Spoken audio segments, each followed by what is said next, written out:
Hello. This sermon audio is a ministry of the Town Church in Fort Collins, Colorado. If you would like to learn more about us, how to connect, or how to support us, go to our website, thetownchurch.org. While listening to the Bible preached is a healthy part of our spiritual formation, it is not the whole picture. So if you aren't a part of a local church, we encourage you to prayerfully commit to a local body of believers where you live.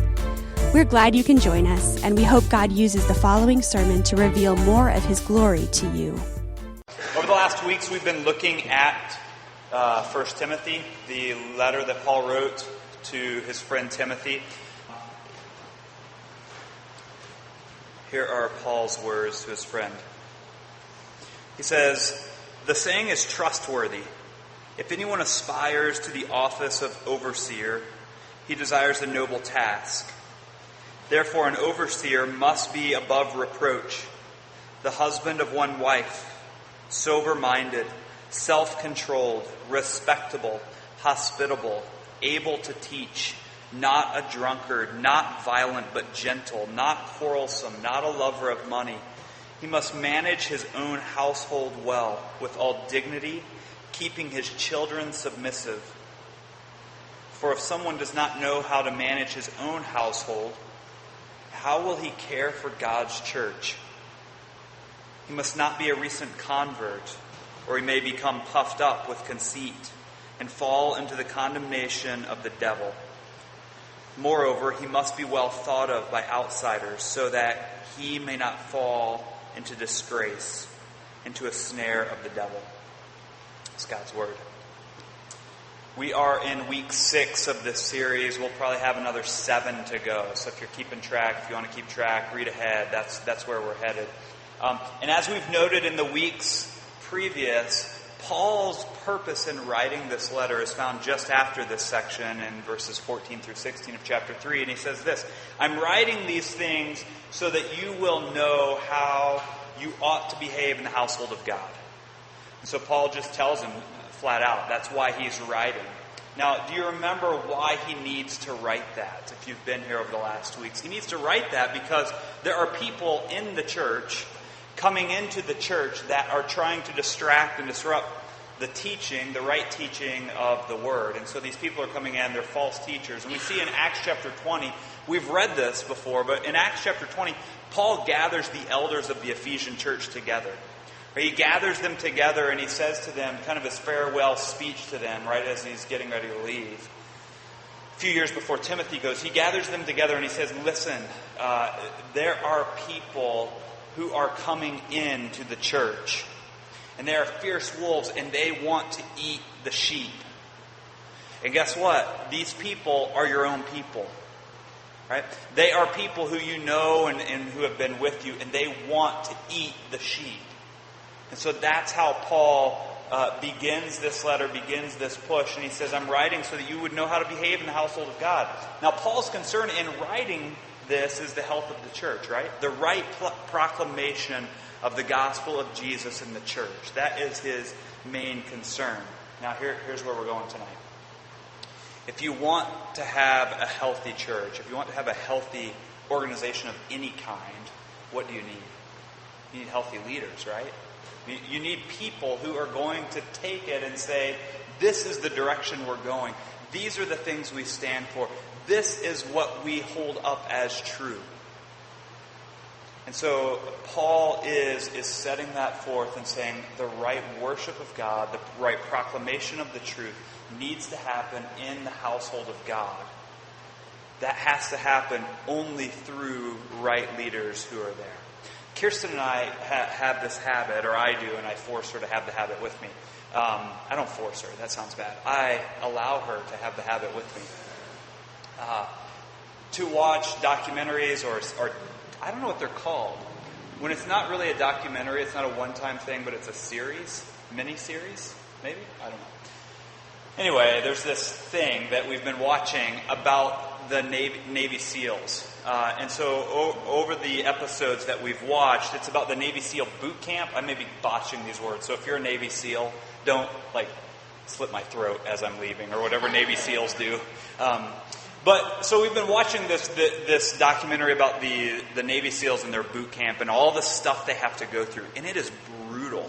I mean, they drive these guys into the ground, and I watch it, and I get this sort of like antsy, squeamish feeling. Now, I'm not the toughest of guys. Shocker, I know. But I'm not the toughest of guys, and so when I watch this, I think I can't do one push-up, let alone push-ups in the mud while someone's screaming at me. So I watch this, and I'm feeling myself get nervous for them. But over and over and over again in this series, this is what happens. The guy who's the leader, or the officer, I guess is what they would call him, he is the guy who's being treated with more brutality than anyone else. He's being yelled at and screamed at, and you know, all of the attention from the guys who are leading the training process goes to that guy, to the leader. And what they say to him is, if you go down, your entire troop goes down. And they're screaming this at him. If you go down, your entire troop goes down with you. And that's the same thing that Paul is getting at here. We have to have right leaders in the church. We have to have leaders who are wanting to lead their people in the right directions, because if they go down, the whole church goes down, right? So that's what we see tonight as we're going to walk through this section of Paul's letter to Timothy. Right? There are hundreds of churches that close their doors every year in America. And by far the reason that they close their doors and fold up shop is because the leaders have decided to take them in a direction that is not godly, that is not in line with Scripture, and so they fold. And Paul is getting at that. Listen, people, you've got wolves who are trying to attack the flock, and you need to protect this. And so tonight, as we look at this, what we're going to see is we're going to see who leads. We're going to look at what kind of person leads, what qualifies them to lead, and also what do they do? What does that leadership even look like? Now, it's going to be a little bit of a different sort of evening in that we're just going to walk through these qualities. We're going to walk through their roles. And so if you came here thinking, I don't know what you came here thinking, but we're going to walk through this in a way that's more teachy. Okay? So get out your notes and push up your glasses and do all the things that you would do if you were in school, because that's the direction we're heading. So what does Paul say first in verse 1? I want us to see the connection to something we discussed last week. Okay? Because this is right on the heels of something we talked about last week in chapter 2, where Paul was addressing women who were trying to exercise authority over men. Right? Do you get that? That's what we walked out of last week. Women who were trying to exercise authority over men. And so Paul ties that, if you remember from last week, Paul ties that to the Genesis account. The order of created beings and their roles. And now in verse 1 of chapter 3, what does Paul say? He says, the saying is trustworthy. If anyone aspires to the office of overseer or elder or pastor, all the same words interchangeably there. What's the pronoun? He desires a noble task. Right? He desires a noble task. And so what Paul's getting at is this. Yes, there are women who are trying to lead. Right? There are false teachers who are coming in trying to lead women astray, and some of them are listening, and some of them are standing up and trying to teach and practice authority over them. This position of leadership is not something we take lightly. This is not something to mess around with. If there is anyone who aspires to the office of overseer, it's a weighty task. Right? It's not junior high student council. Right? It's not city alderman. Those are just titles, right? Is anybody a city alderman here? I don't even know what that is, right? But those are just titles, and Paul says, no, this is a weighty task. So we see that Paul's referring to men in this office. Now remember, he's coming off of that discussion of the sin, the disruption, the role reversal in chapter 2, and he combats it with the trustworthy saying about overseers or elders, and that's a noble task. Now what are their duties? What are the duties, the tasks of an elder? If this is such a noble task, what are they doing? What is their task? Now, it's not mentioned in this text. So if you're looking for the tasks and the duties of an elder, they're not here. Right? But there's 8 of them that I found in Scripture, and there's probably a few more, but these are the 8 we're going to look at this evening. And I've got them written there in your notes if you want to just look at them there. We're not going to look at all the text that I have down, but it would be a good study for you to look at sometime. Look through all the tasks and the duties of an elder. Well, what do they do? First, pray. Pray in ministry of the word. We see that in Acts chapter 6, verse 4. In that passage, this is the passage where the leaders of the church, the disciples, are gathered together. We could even call them elders. They were gathered together, and they're called to pray and teach and instruct the people in the word. And they're to be devoted to that. But what happens? Do you remember that passage where there's a lot of people gathering around, and they begin to serve tables, right? They become waiters. And they're serving tables, and so they bring up deacons. That's where they first bring up deacons. Why is that? Because they're tasked with the role of teaching, right? Teaching the word and praying. So that's first. Second, they shepherd the flock. 1 Peter 5, 1 through 3. Peter says that elders are to shepherd the flock. They're to care for the sheep. And then Peter tells us that they are to willingly and eagerly exercise oversight of the flock. Willingly and eagerly exercise oversight of the flock. And so they ask, who are the believers in this church? What's going on in their lives? How can they be challenged to live more like Jesus? And so that's constantly going through the mind of an elder for the flock. Third, they live exemplary lives. They live lives where they're an example. All right? So that's a big word. So Hebrews 13:7, the writer of Hebrews calls the people to look at the lives of the leaders and imitate their faith. Right? So the elders are on display at all times as an example of faith and really what it looks like to live out a life of godliness. And so that's number 3. Number 4, they're to guard the flock. We're going back to Acts chapter 20 here, that same passage that I just looked at. Elders are to watch themselves and the others in the flock to guard them from harm, to protect them from fierce wolves who want to eat them. Right? Number 5, they are to teach and rebuke. Titus chapter 1, verse 9. There's several places throughout the New Testament where we see that the elders, the leaders, the pastors are to teach and preach. And then Paul tells us in Titus that elders should be able to teach sound doctrine and rebuke those who are going against it. Right? And so that's another role. 6, pray for the sick. James chapter 5, verse 14. They are to pray for the sick. Right? We've already discussed that the elders have the task of overseeing the spiritual well-being of people, and they're also tasked to know and understand the physical well-being of the people. Not that they are going to do something about it, right? Unless they're a doctor. But they're tasked to know those things so that they can then gather and pray for the sick. We see that in James. 7th, we see discipline. 1 Corinthians 5, and then also in this book that we're already studying, 1 Timothy 1. Paul writes to the Corinthian church in Corinthians, and probably first to the leaders, and he writes about discipline. All right? And then, if you remember back, we see that Paul in 1 Timothy calls out Hymenaeus and Alexander. You see that? You remember that? He calls them out by name, and he should, with a name like Hymenaeus.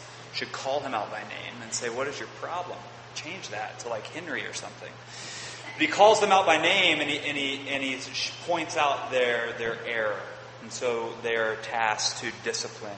And then 8th, develop other teachers and leaders. We see that in 2 Timothy. The responsibility of training other teachers falls on the elders, right? If they are to uphold the right doctrine, wouldn't they want to also be then training others to be learning those same things, to be duplicating that process? So those are some of the roles, the duties of an elder. So if you think about that, you think about what Paul starts chapter 3 with, and he says, if anyone aspires to the office of overseer, he desires a noble task. Those are weighty things. those are issues that you don't want to take lightly. Now hear this too. This is not something that, this is an aside, right? This is not something that I think should be done alone. I'd be very wary, very, very cautious of a church that has one elder, one pastor. That's why I quickly began to gather guys around me. And before that was happening, I had people in other churches that I'd been a part of gathered around me to help me. I would be very cautious about a church, a place that has one guy who then becomes the leader, right? Because who's keeping watch over him? We see in Titus that Paul leaves Titus there, and he says, I'm leaving you here to appoint elders, plural, in every city. And so he leaves them there. Now, what are the qualities? We're getting back to the text that we just read. What are the qualities of an elder, right?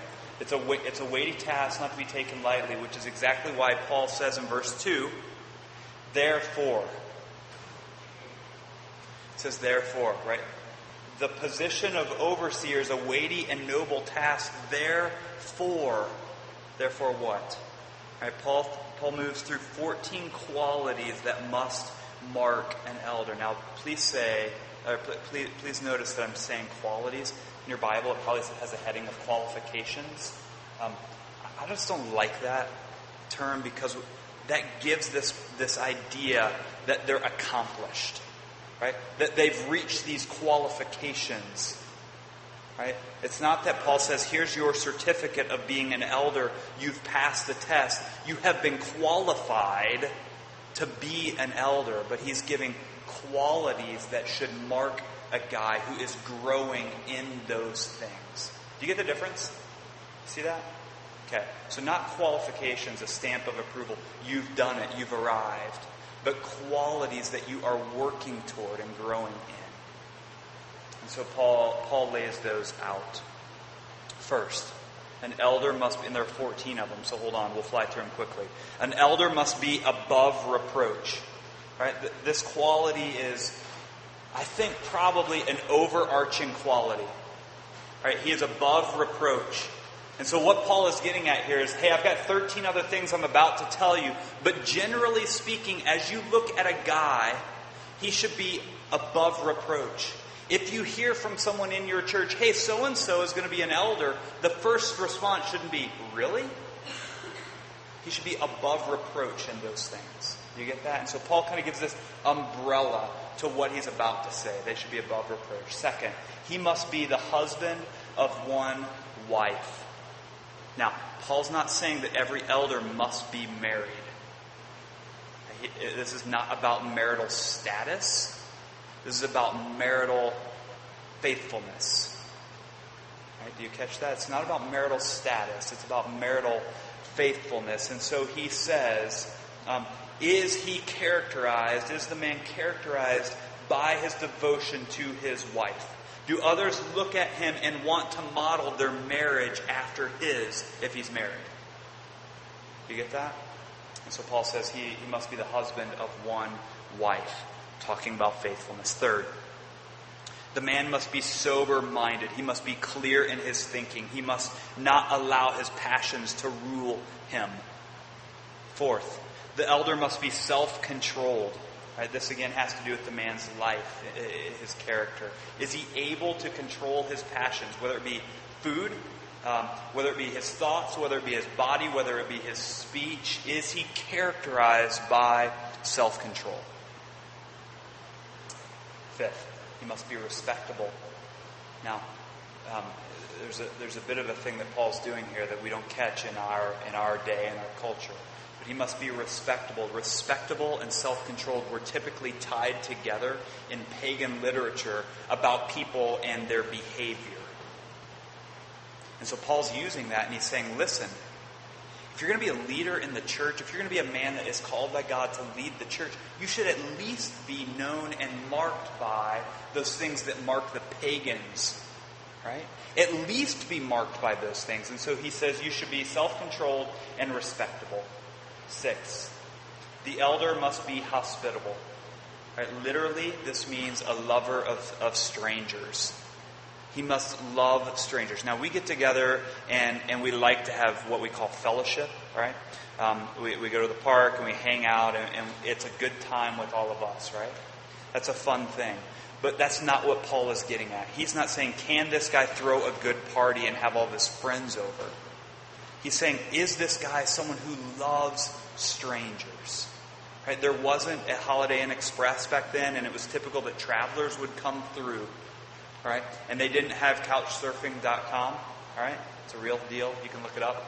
Surf all over the world. But that's what Paul's getting at, right? If this elder is going to be hospitable, then he needs to register his house on couchsurfing.com. He needs to be that kind of guy showing kindness to strangers that are passing through. And so that marks the man.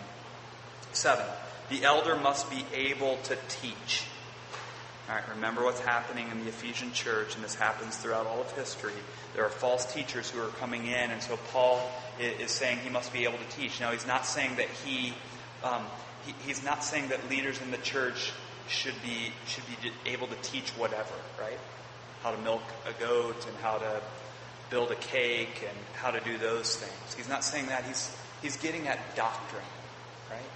How is a man supposed to protect the sheep if he's not able to teach sound doctrine? And so he says he's able to teach. 8. Are we all awake? Do we need a little break? Stand up, sit down, fight? All right. Don't fight. We'll get to that. 7. The elder must... 8. Moving on to verse 3. The man must not be a drunkard. That pretty much says it, right? I mean, we can just leave that one there. What it's getting at here, the language and the wording here is addicted to wine. And so it has to do with his addiction. Does he have an addictive personality that grabs onto things that control his life? And so it doesn't say, by the way, it doesn't say that he's not able to drink or he should not drink. Hear that very clearly. But it says that he is not to be addicted, not a drunkard. Number 9.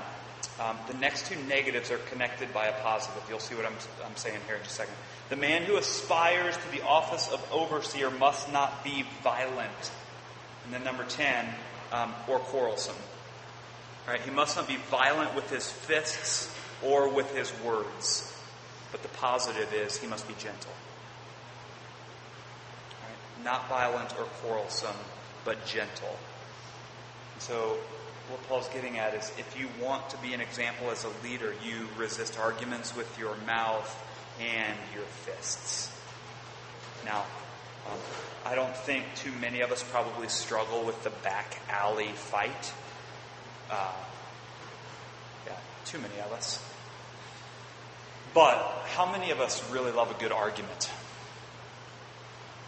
I mean, how many of us really get charged by having this sort of good argument? And Paul says, a man who is leading the flock is not marked by that, is not marked by quarrels, is not marked by arguments. Number 11, the man who desires to be a leader and an example must not be a lover of money. We'll get to this quality, especially in chapter 6. Paul nails this in chapter 6 of 1 Timothy. But I'll say it here. This was a problem with false teachers. They were coming into the church trying to gain a buck. Right? They were trying to get some money by teaching in the church. And so Paul says they must not be a lover of money. So that was a problem in their day. And I'll say it now. I think it's a problem in our day too. That we love the idea of having more money. Now, we would never say it that way. But how much of our life and our time is devoted to how much money can I make? When's the next time I can make a little bit more? What's going to happen if my money goes away? And so Paul says, if you want to be a leader in the church, if you want to be an elder and overseer, if you're aspiring to that noble task, you must not be a lover of money. 12. When we get to verse 4, we come to a quality that's more recognizable. It's more apparent. And now in these next three qualities, Paul gives us some rationale behind each. Right, so he's fired off these qualities one after another. Now with these last three, he gives some rationale behind why behind why these must be qualities. And so Paul says, the man who desires to be an overseer must manage his own household well with dignity, keeping his children submissive. Now, what's Paul mean there? There are a few layers. First, he says that the man must manage his own household well. Now, if we're talking about leadership, care, and guidance in all of these things, right? At the end, Paul says that he should ensure that his children are submissive or obedient. Now, we're not talking about a well-structured, well-scheduled, well-calendared out home life, right? We're not talking about the dad, the guy, the father, the husband who has everything planned and scheduled and well-structured. That's not what Paul's getting at. What he's getting at is spiritual leadership and oversight. So we should ask the question, is the man who desires to lead the church one who is willing and able and ready to lead his own house toward God? Now, how do we get that? From verse 5. Paul clarifies the quality by saying, for if someone does not know how to manage his own household, how will he care for God's church? So we've already discussed the duties of an elder, but do you remember the roles? They're to shepherd the flock, pray, teach the word, correct, rebuke, care for the sheep. And basically Paul is saying this. If you want to know if the man will be qualified as an elder, look at his home. At any moment, we should be able to walk into someone's home and recognize these things. If they are called by God to lead in the church, we should be able to walk into his home. Is he being a pastor to his family? Is he shepherding his wife? Is he teaching, instructing, and praying for his family? If he's not doing that in the home, hear this. If he's not doing that in the home, he probably won't be doing that in the church. Now, the reverse is true also. If he's doing that in the church and he's not doing that in his home, he has disqualified himself. Do you get that? If a man is not leading his house well, his wife toward God, his family toward God, but he's doing that in the church, he's disqualified himself. And you see that often, which is a sad thing. 13. The next quality with rationale comes in verse 6. Paul says, he must not be a recent convert. Why? Here's the rationale. He may become puffed up with conceit and fall into the condemnation of the devil. Now, what's the quality here? Here we actually do have a qualification, by the way. This is a stamp that we need. And Paul tells us he must be a believer. Right? He's got to be a believer. You don't want some guy who's walked up the street who's not a believer leading the church. And so Paul says he must be a believer. But he adds to that, he must not be young in his faith. Now, what's Paul getting at here is this, that we understand salvation well enough to know that we have been saved by grace, and then humble in that. Right? Because what grabs on right away? I've been saved, look at me, right? Look at how good I must have been for God to have saved me. And so Paul says we don't want that running through the church because that feeds the wrong message to the people. If a young convert comes in who doesn't understand that salvation is by grace alone, through faith alone, then you got this guy who's teaching the people, look how good we are as a group of people, that God would save us. And so Paul cuts that and says, no, don't follow him. Understand your salvation is by the grace of God. 14, the last one. Still with me? Last one. We get to verse 7. Paul talks to us about the outsider's perspective. He says, the man who desires to be an overseer must be well thought of by outsiders. Why? Here's the rationale. So that he may not fall into disgrace, into a snare of the devil. He must be well thought of by outsiders. Now, an outsider here is an unbeliever. Right? That's just Paul's way of saying an unbeliever. And so we're getting at the man's reputation. What do people outside of the church think about this man? The elder or overseer must have a clear reputation among unbelievers. People at work, people at junior's Little League baseball game, with neighbors, with family members, with the telemarketers, with every person that he interacts with. How do unbelievers view this person? Are you fitting the mold of, oh, there's another hypocritical Christian? So Paul says if there's a leader in the church, we've got to make sure that he is marked by his reputation even among those who don't know Jesus, so that he's not giving room for the devil to grab on and say, hypocrite. Now, here's where we're going to wrap this all up. We've looked at biblical roles of an elder, qualities of an elder, but let me say this. Did you know that all of these, you've probably heard this, but all of these things, all of these qualities that are mentioned of elders in this passage are mentioned of every believer. Man, woman, child. All of these qualities are mentioned for all of us. They're commands toward all of us, with the exception of possibly teacher, able to teach. Every other quality is mentioned and commanded of all of us. But I'll say this about teaching. Shouldn't we want to do a better job of teaching? Now, we may never teach. We may never be in a place where we are teaching actively. You may never stand up here and teach to a whole group of people. But shouldn't we all, as believers, have that sort of mentality that I want to know and understand the gospel well enough that I can then communicate it to someone else in a way that is winsome and is clear? And so in a way, even that one is directed toward all of us. And so as we think about these qualities, and our temptation is to check out, right? Because we've heard this passage, this is for a few select men in the church. I can just check out and nudge my husband every now and again. I want to bring that back to all of us and say, these are things we should all be looking toward. So what do we do with a passage like this as a church, as a young church, as a church that's just now starting the process of bringing in new elders? It's a timely passage for us to instruct us as we move forward. So here, I'll just walk through a few things. As it stands, I've already mentioned this, but Brett and I are the only elders at this church, and here's why.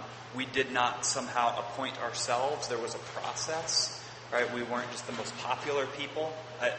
You know that very well, especially about me. But I was in a church before where I was an elder. I was appointed by the other elders to be an elder. And as we were thinking about leaving, they commissioned me, just like we see in chapter 4 with Timothy, where the elders went around Timothy and they laid hands on him and they said, you go, you are to be an elder. They did that to me and sent me off here. And so I am under, in a sense, their authority as an elder here. Now, Brett has also been an elder in another church, a church that Adam and Aaron both were at, and so it's kind of timely that they're here. So they can stand and testify. Don't. We're not that kind of church. Actually do. No. So they can attest to that. But Brett has been an elder too. And so a lot of discussion happened. I contacted people that he has been an elder with before, and we walked through all of that, and we talked about how that would look and if he was qualified, and I got feedback from them. And so that's where we are as a church. Now, hear this. He and I, Brett and I, are working together to form a process where we then will train and bring up other elders in the church. So if you are a man, all right, if you need help with that, we can work through that. But if you are a man, you have a target on your back. All right? We are looking at you. And we're saying, if you're committed to this church, and you are a man, we are looking towards you to bring you up in the process of being a leader, either in this church or another church if you move away. And so that's where we are going. So men, hear this. I'd encourage you to read through this list and look at your life. If you're married, ask your wife or your friends where you think you can grow in these qualities. Ask unbelievers what they think of you and your example as a Christian. Did you hear that? Ask unbelievers. Hey, I'm a Christian. I don't know if you know what that means. What do you think of my example as a Christian? That'd be very telling. Ask God to show you where you need to grow, because this is a serious matter, right? It's a weighty task. If you're a man and a Christian, your desire should be to lead well in the things of God, specifically in the local church. That's how Paul starts, right? This is something we should aspire to. It is a noble task. Now, that's for men, all right? So men, you can shut your brains off. Let me speak to the women and children. I'll say it for the recording, so it sounds like we have lots of children. But hear this. My sons took off for the week, but I'll tell them later. So here's your role. 3 things, just briefly. First, pray for the elders currently and other men in the town church as we bring people up, that God would lead them well. Pray for future elders, boys and young men who come to this church, who are a part of this church. My wife and I pray often, weekly, sometimes daily, that our boys would grow to be godly men and leaders in their homes and leaders in the church someday. And our oldest is 7. So we pray that often. If you have boys, pray that for them, that God would be pleased to use them to lead the church. Secondly, as you pray for them, trust that God is leading them to lead you well. As you pray for elders, trust that God is leading them to lead you well, and then submit to their authority. And then third, pursue these qualities yourself. Right? Remember, we already talked through this, but these are things that we should all be aspiring to. And so, pursue these things. Now here's where I want to end tonight. We're finished with this. We often get to passages like this, and we do a couple things. We either check out thinking, well, I know these texts. I know what this is getting at. I know this is not for me. Or we get to a passage like this, and we turn it all inward, and we say, this is for me. I need to hear this. This is me. And so it becomes about us, and it becomes about our church, and it becomes about how we then take this and model it well, and we put it into practice, and it becomes about us. Now, we breezed over this earlier. I read it in the very beginning. We breezed over it earlier. But let me go back to verse 5 as we close. What does Paul call it? When he talks to the men who are to lead their families well, he says, how will they then lead God's church? So as we think about a text like this, and it becomes inward focused, and it becomes about our church, and it becomes about me or us, I want to bring us back to that. It is not our church. It is God's church. Elders are to lead, shepherd, guide, protect, and serve God's church. Now, will I ever lead perfectly? No. Absolutely not. But here's our encouragement. Who is the head of God's church? Ephesians chapter 5, verse 23. Who is the head of God's church? Jesus. Right? Jesus is the head of God's church. Who loves the church and gave himself up for the church? Ephesians 5:25. Jesus. Who nourishes and cherishes the church? Chapter 5, verse 29 of Ephesians. Jesus. He is the head. He is our leader. He is the leader, elder, overseer of God's church. He led in a selfless way, in humility, led to the point of being given up for the church, right? If you read through Ephesians chapter 5, you see that. Jesus gave himself up for the church as the leader of the church, and we are now called to worship God because of what Jesus has done for us. We're a part of God's church because of the leader of God's church, Jesus, who gave himself for us. And so when we come to passages like this, our heart should be overflowing with that sort of thankfulness for what Jesus has done for us. Do you get that? So let's not check out. We're going to walk through deacons next week. Same sort of thing. They're called to serve the church. We're going to walk through their qualities and see that very thing, remembering all the while that this is God's church. Jesus is the head who gave himself up for us by faith. Let me pray. Father, tonight we sit here with a lot of humility, or being humbled, I should say, because you are a great God who has provided a great salvation through your Son, Jesus.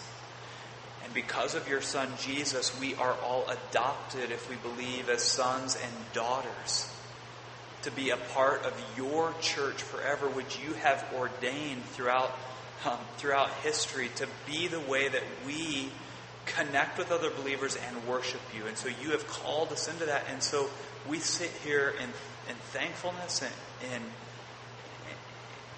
being humbled by that, because we don't deserve it. And so tonight we're thankful, and we look to the cross where Jesus stood in our place for us, taking on our sin, taking on your wrath that was meant for us.